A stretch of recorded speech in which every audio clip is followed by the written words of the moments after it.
सुप्रभात बच्चों। आज हम आपकी पाठ्य पुस्तक हिंदी के पाठ 9 का अध्ययन करेंगे, जिसका शीर्षक है वायुपुत्र भीम। तो चलिए पाठ को पढ़ते हैं और जानते हैं भीम के बारे में। पाठ 9 वायुपुत्र भीम। प्रस्तुत पाठ में कौरव पांडव राजकुमारों के विषय में बताया गया है।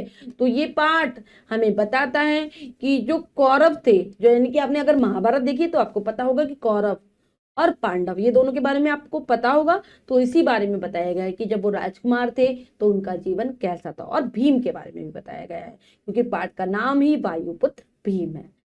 महाराज पांडु के पुत्र पांडव कहलाते थे। वे 5 भाई थे, युधिष्ठिर, भीम, अर्जुन, नकुल और सहदेव। तो जो राजा कट जो महाभारत में महाराज पांडु हुए हैं, उनके जो पुत्र थे उनको पांडव कहा जाता था। 5 भाई थे ये, युधिष्ठिर, भीम, अर्जुन, नकुल और सहदेव, ये 5 थे, उनके नाम है ये। अब धृतराष्ट्र के 100 पुत्र थे, जिन्हें कौरव कहा जाता था। इनमें दुर्योधन सबसे बड़ा था, वह दुष्ट स्वभाव का था। तो और जो बच्चों दूसरे थे, धृतराष्ट्र, पांडु के जो भाई थे, उनको क्या कहा जाता था? उनके पुत्रों को कौरव कहा जाता था। तो उनमें जो सबसे बड़ा पुत्र था उसका नाम था दुर्योधन, जो कि बहुत ही दुष्ट स्वभाव का था, यानी कि बुरी आदत वाला व्यक्ति था। वह पांडवों से सदा वैर रखता था, यानी कि वो पांडवों से सदा दुश्मनी रखता था। पांडवों में भीम बड़ा बलशाली था। कहते हैं उसमें 100 हाथियों के बराबर बल था। बचपन से ही वह अपनी शारीरिक शक्ति के चमत्कार दिखाता रहता था। पांडवों में से जो एक भीम नाम का जो लड़का था, जो पुत्र था पांडव का, वो बहुत बलशाली था, बहुत ताकतवर था, और ऐसा भी माना जाता है कि उसमें 100 हाथियों के बराबर बल था। और जब वो छोटा था तभी अपने बल से चमत्कार, कमाल, कुछ ना कुछ कमाल करता रहता था, दिखाता रहता था। कौरव और पांडव राजकुमार हस्तिनापुर में साथ साथ पढ़ते और खेलते कूदते थे, पर दुर्योधन और उसके भाइयों को पांडव फूटी आंख नहीं सुहाते थे। कौरव पांडवों में छेड़छाड़ होती ही रहती थी। तो दोनों साथ साथ हस्तिनापुर में ही रहते थे, साथ रहते, खेलते कूदते और बड़े हो रहे थे। लेकिन जो दुर्योधन था और उसके जो भाई थे, उनको अच्छे नहीं लगते थे पांडव। वो कुछ ना कुछ उन आपस में छेड़छाड़ चलती रहती थी।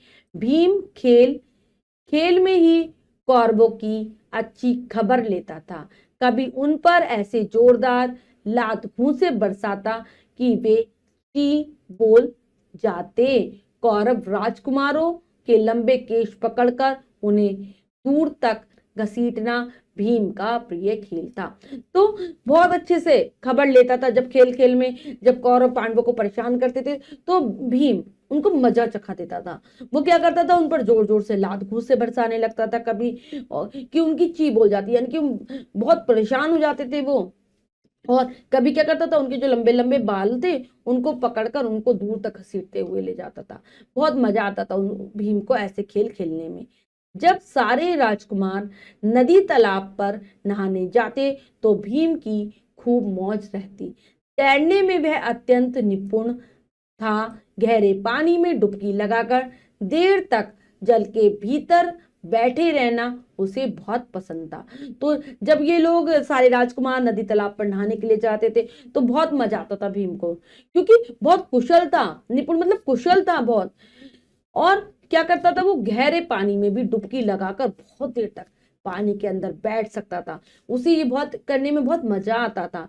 कभी कभी वह मौज में आकर दुर्योधन या उसके किसी भाई को पकड़कर गहरे पानी में डुबकी लगाकर बैठ जाता। तो क्योंकि भीम को तो आदत हो गई थी, वो इसमें कुशल था पानी में बैठने में डुबकी लगाकर, तो क्या करता था, मजा चकाने के लिए दुर्योधन और उसके भाइयों को क्या करता था, वो उनको गहरे पानी में डुबकी लगाकर पकड़कर बैठ जाता था। भीम की फौलादी पकड़ से छूटना किसी के लिए हंसी खेल न था। भीम का शिकार पानी के भीतर उसकी पकड़ से छूटने के लिए खूब छटपटाता, पर सफल न होता। भीम उसे खूब परेशान करने के बाद ही छोड़ता था। तो किसी के बस की बात नहीं थी कि वो जो भीम की फौलादी यानी कि मजबूत जो पकड़ है उससे छूट जाए, और वो बिल्कुल भी नहीं छूट पाता था। पानी के अंदर से बहुत तड़पता था, छटपटाता था, लेकिन वो कभी भी सफल नहीं होता था।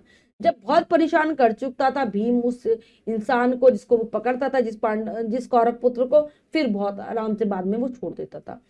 कौरव पांडव राजकुमार पेड़ों पर चढ़कर तरह तरह के खेल खेला करते थे, तब भी भीम शरारत करने से बाज नहीं आता। दुर्योधन और उसके भाई जब किसी पेड़ पर चढ़े होते तो शक्तिशाली भीम उस पेड़ के तने को पकड़कर जोर जोर से हिला देता। बेचारे कौरव पके हुए फलों की तरह पेड़ से नीचे टपक जाते। तो क्या करते थे ये लोग, पेड़ों पर चढ़कर भी बहुत से खेलों को खेलते थे। तो जब दुर्योधन या उसका भाई कोई पेड़ पर चढ़ता तो भीम क्या करता था, खेल खेल में जोर से नीचे से पेड़ को पकड़कर, तना मतलब उसको नीचे से पकड़कर जोर से हिला देता था, और सारे जो कौरव थे वो पेड़ पर ऐसे गिरते जैसे कि फल टपक टपक कर गिर रहे।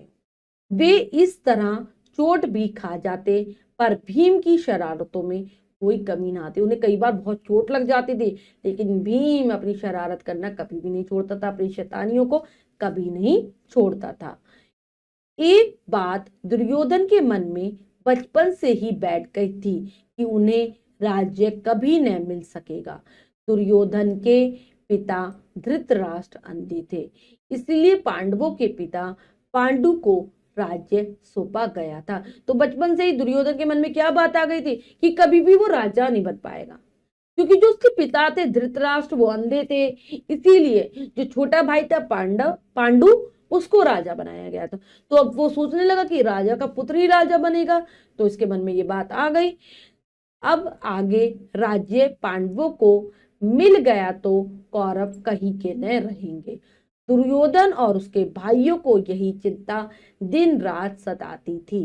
इस कारण शक्तिशाली भीम और अन्य पांडव कौरवों की आंखों में सदा खटकते थे। तो क्या सोचता रहता था कि अब इनके पिता राजा हैं तो बाद में यही राजा बनेंगे, तो वो उन्हें किसी भी कीमत पर राज्य नहीं मिलेगा। इसी चिंता में दुर्योधन और उसके भाई रात दिन लगे रहते। इस कारण ही वो पांडवों को पसंद नहीं करते थे। वे हर समय भीम और उसके भाइयों को हानि पहुंचाने के अवसर में रहते। तो इसके लिए कौरव क्या करते, हमेशा भीम को और अन्य जो पांडव थे उनको परेशान करते रहते, उन्हें नुकसान पहुंचाने की कोशिश में रहते थे। कौरवों का विचार था कि पांडवों में भीम सबसे अधिक बलशाली है, यदि किसी तरह इसे ठिकाने लगा दिया जाए तो पांडवों की शक्ति आधी रह जाएगी, तब उन्हें हराकर राज्य छीनना आसान हो जाएगा। तो कौरवों का मन में यही विचार आता था कि जो भीम है इसमें सबसे ज्यादा बल शक्ति है, अगर हम किसी तरह इसको ठिकाने लगा दें, मतलब इसको मार दें, इसको मृत्यु दे दें, तो पांडवों की जो शक्ति है वो आधी हो जाएगी और फिर हम उन्हें हरा सकते हैं, उनसे राज्य छीन सकते हैं। इसीलिए दुर्योधन ने एक बार भीम को मारने की एक गुप्त योजना बनाई। पांडवों से कहा गया कि चलो गंगा में स्नान करने चलते हैं। गंगा हस्तिनापुर के पास ही बहती थी। गंगा पर पहुंचकर सभी राजकुमार जी भर कर खेले कूदे, फिर सबने मौज में गंगा में स्नान किया। तो एक बार क्या करता है दुर्योधन, एक योजना बनाता है, गुप्त मतलब छिपी हुई एक योजना बनाता है और पांडवों से कहता है कि चलो हम गंगा पर स्नान करने चलते हैं। हस्तिनापुर के पास ही गंगा नदी बहती थी, सब वहां पर स्नान करने जाते हैं, खूब खेलते हैं कूदते हैं और फिर गंगा में स्नान करते हैं। अब भोजन की बारी आई। दुष्ट दुर्योधन ने भीम के भोजन में चुपचाप विष मिलवा दिया। इस चालाकी को कोई नहीं जान पाया। भीम ठहरा पूरा भोजन भट्ट, थका हुआ था ही, उसे भूख भी बड़ी जोरदार लगी थी। तो क्या करता है, जब भाई खेल लिए स्नान कर लिया तो उन्हें भूख लगने लगती है, तो दुर्योधन भीम के खाने में चुपचाप से विष मिलवा देता है, जहर मिलवा देता है और उसकी ये बात किसी को पता ही नहीं चलती। और भीम वो तो भोजन भट्ट यानी कि बहुत ज्यादा खाने वाला था, भोजन तो वो बिल्कुल बहुत अधिक करता था सबसे, तो उसे भूख भी बहुत ज्यादा लगी थी, थका हुआ भी था। उसने खूब डटकर भोजन किया और सो गया। किसी को ज्ञात नहीं हुआ कि इसे विष दिया गया है। तो खूब बहुत अच्छे से भोजन खाता है और फिर सो जाता है। किसी को पता ही नहीं चल पाता कि इसके खाने में जहर मिला है और इसलिए सो रहा है। दुष्ट दुर्योधन को इतने से ही संतोष नहीं हुआ। वह तो ऐसा प्रबंध करना चाहता था कि भीम के जीवित बचने की कोई संभावना ही ना रहे। तो इससे भी दुर्योधन नहीं मानता, क्योंकि वो तो कुछ ऐसी व्यवस्था करना चाहता था, भीम के लिए ऐसा प्रबंध करना चाहता था कि वो जीवित ही ना बचे। तो वो क्या करता है, उसने सबकी नजर बचाकर गंगा के जल में एक स्थान पर बहुत से भाले गड़वा दिए, जिनकी पैनी नौके पानी में छिपी थी। भीम का शरीर इनके ऊपर फेंका जाना था, जिससे सारा शरीर भालों से बिंध जाए और भीम का खतरा सदा सदा के लिए मिट जाए। तो क्या किया उसने, सबकी नजरों को बचाकर जो गंगा का जल था उसमें भाले गड़वा दिए और उनकी नोक पानी के अंदर ही थी। उसके ऊपर वो भीम को फेंकने वाला था, जिससे कि भाले उसके अंदर गड़ जाएं और पूरा का पूरे भीम के शरीर में जख्म हो जाए, उसकी मृत्यु हो जाए और जो भीम नाम का जो खतरा उनके ऊपर मंडरा रहा है वो समाप्त हो जाए। भीम विषैला भोजन खाने के कारण अपने खेमे में बेहोश पड़ा था। तो उनने तो विषैला यानी कि जहर से भरा हुआ भोजन खाया था। वो जो उनका खेमा था, मतलब आसपास जो तंबू से गाले गए थे उसको खेमा कहा जाता है बच्चों, उसमें बेहोश था, मूर्छा आई भी थी उसे। दुर्योधन और उसके भाइयों ने चुपचाप उसे मजबूत जंगली लताओं से कसकर बांध दिया और सबकी आंख बचाकर उसे गंगा में फेंक दिया। तो क्या करते हैं दुर्योधन और उसके भाई, जंगल से जो लताएं, जो बेलों की जो बेलें होती हैं उनको लाते हैं, उससे भीम को बांध देते हैं और गंगा नदी में फेंक देते हैं।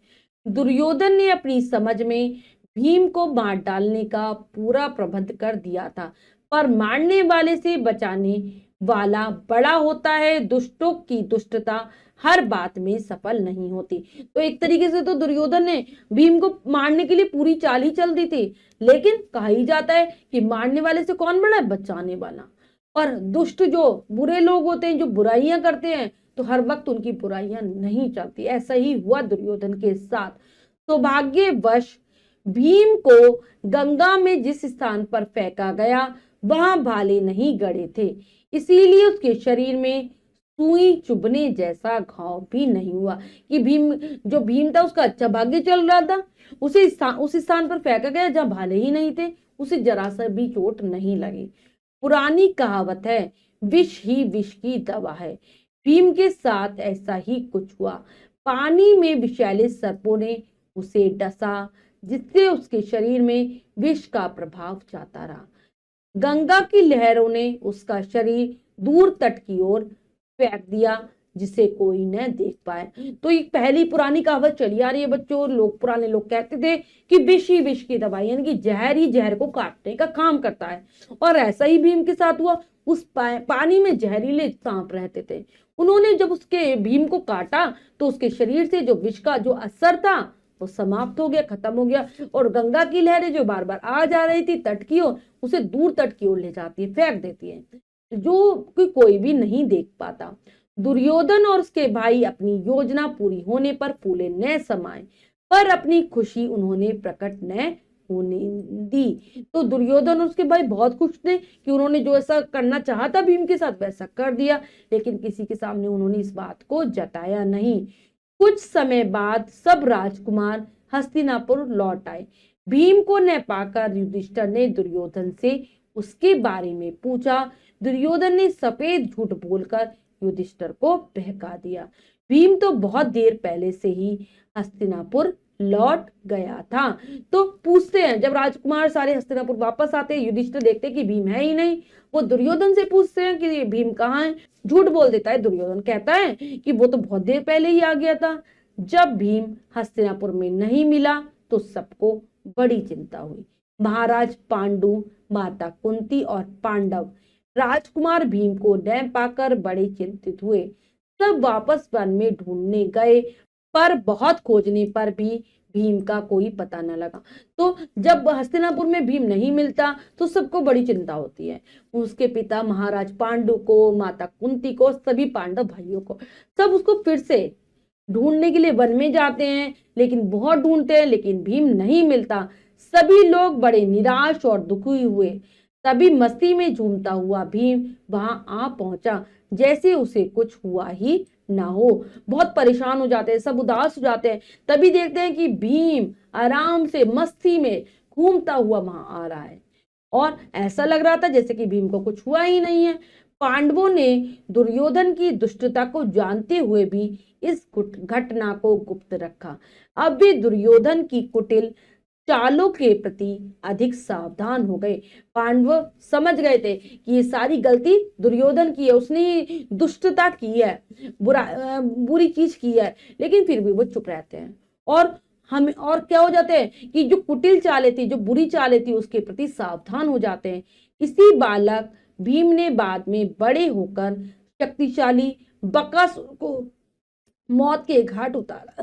तो बच्चों, ये जब भीम बड़ा हो जाता है, ये भी क्या करता है, बाद में बकासुर जो बहुत ही शक्तिशाली था, एक राक्षस था, उसको मौत दी थी, मतलब उसको मार दिया था, जिससे ब्राह्मण परिवार की रक्षा हुई। ब्राह्मण परिवार की रक्षा की थी इसने। जो बकासुर खा जाता था एक एक करके सभी ब्राह्मण परिवार के सदस्यों को, उससे रक्षा की थी। महाभारत युद्ध में भीम ने अनोखी वीरता प्रदर्शित की। गदा युद्ध में इसकी बराबरी करने वाला कोई दूसरा न था। तो युद्ध में भी, जो महाभारत का बच्चों युद्ध हुआ था, उसमें भी वीरता दिखाई थी भीम ने, क्योंकि बहुत शक्तिशाली थे। और गदा युद्ध, जो इनके पास गदा रहती थी, आपने देखी होगी, जैसी हनुमान जी के पास गदा होती है वैसी। और इनका जो गदा युद्ध जो करते थे, कोई इनकी बराबरी नहीं कर सकता था। यह दृढ़ निश्चय था, जो मन में ठान लेता उसे पूरा करके ही छोड़ता था। बहुत संकल्प के बहुत पक्के थे, जो मन में ठान लेते थे उसको करते थे। शक्तिशाली होते हुए भी ये अपने बड़ों के प्रति सदा आदर भाव रखता था। दुखी निर्बल लोगों की सहायता करना अपना कर्तव्य समझता था। दुष्टों का दमन करने के लिए ही अपने बल का प्रयोग करता था। हमें ऐसे महान वीरों पर गर्व है। क्या कह रहे हैं कि इतना शक्तिशाली था, लेकिन हमेशा बड़ों का सम्मान करता था, और हमेशा जो भी इसे दुखी दिखाई देते थे, कमजोर लोग दिखाई देते थे, उनकी सहायता करता था। केवल बुरे लोगों को खत्म करने के लिए अपनी शक्ति का प्रयोग करता था। तो ऐसे भारत में महान वीर हुए हैं, इन पर हमें गर्व होना चाहिए, हमें अभिमान करना चाहिए ऐसे वीरों के ऊपर, और हमें शिक्षा लेनी चाहिए। तो बच्चों, हमने पाठ को अच्छे से पढ़कर समझ लिया है, भीम के बारे में जान लिया है। अब शब्दार्थ कर लेते हैं। दुष्ट बुरा, स्वभाव आदत, वैर शत्रुता दुश्मनी कह सकते हैं हम, बलशाली ताकतवर, चमत्कार अनोखा काम करना, चमत्कार कहा जाता है अनोखे काम, अच्छी खबर लेना, खूब दंड देना, ची बोलना, बहुत परेशान व बेबस होना, अत्यंत बहुत अधिक, निपुण चतुर होशियार, फौलादी फौलाद लोहे जैसा मजबूत, ठिकाने लगाना, मार डालना, गुप्त छिपी हुई, स्नान नहाना, भोजन भट्ट अधिक भोजन करने वाला, विषैला जहरीला, सौभाग्यवश अच्छे भाग्य वाला, प्रभाव असर। तो ये है पाठ के शब्दार्थ, जिन्हें आप बहुत अच्छे से याद करेंगे। अब हम पाठ का अभ्यास कार्य कर लेते हैं, जो कि है लिखिए में से। पहला प्रश्न पढ़ते हैं, करने का प्रयास करते हैं। सही विकल्प पर सही का निशान लगाइए। प्रश्न में 3 विकल्प हैं, 2 विकल्प गलत है, 1 विकल्प सही है। हमें सही विकल्प को चुनना है, सही का निशान लगा देना है। करते हैं। धृतराष्ट्र के कितने बेटे थे? 100, 205। तो उसके थे 100 बेटे। कौरवों में सबसे बड़ा कौन था? दुशासन, दुर्योधन, सुयोधन। तो सबसे बड़ा था दुर्योधन। पांडवों में सबसे अधिक बलवान कौन था? दुर्योधन, अर्जुन, भीम। तो पांडवों में सबसे बलवान था भीम। तैरने में सबसे अधिक निपुण कौन था? भीम, अर्जुन, युधिष्ठिर। तो तैरने में निपुण था भीम। अंधा कौन था? पांडु, धृतराष्ट्र, दुशासन। तो अंधा था धृतराष्ट्र। भीम के भोजन में विष किसने मिलवा दिया? कर्ण ने, दुशासन ने, दुर्योधन ने। तो दुर्योधन ने मिलवाया था विष, यानी कि जहर। नीचे दिए गए शब्दों से रिक्त स्थान भरिए। तो बच्चों में उचित शब्दों से रिक्त स्थानों की पूर्ति करनी है, करते हैं। कौरवों में कौन था बड़ा? दुर्योधन। दुर्योधन सबसे बड़ा था। धृतराष्ट्र के 100 पुत्र थे। पांडवों में भीम बड़ा, कैसा था वो? बलवान। दुर्योधन के पिता धृतराष्ट्र क्या था? अंधा था। अंधा नहीं, अंधे आ जाएगा, ठीक है, अंधे थे। तैरने में भीम अत्यंत क्या था? निपुण था। ठीक है, यहां पर भी अंधे हो जाएगा। नेक्स्ट है, सत्य कथन पर सही तथा असत्य कथन पर गलत का निशान लगाइए। तो हमें सही गलत बताना है। करते हैं, कौरव पांडवों से घृणा करते थे, बिल्कुल सही। भीम की शरारतों में कोई कमी नहीं आती थी, बिल्कुल सही। भीम की फौलादी पकड़ से हर कोई छूट जाता था, नहीं, कोई नहीं छूट पाता था। विष ही विष की दवा है, बिल्कुल सही। राजकुमार भीम हस्तिनापुर लौटकर नहीं आए, बिल्कुल सही। नेक्स्ट है, सही मिलान कीजिए। आ और बा दो कॉलम है, हमें मिलान करना है, करते हैं। पांडव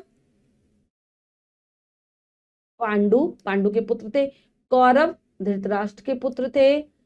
शक्तिशाली भीम, दुष्ट दुर्योधन, फौलादी पकड़ धृतराष्ट्र, अंधे।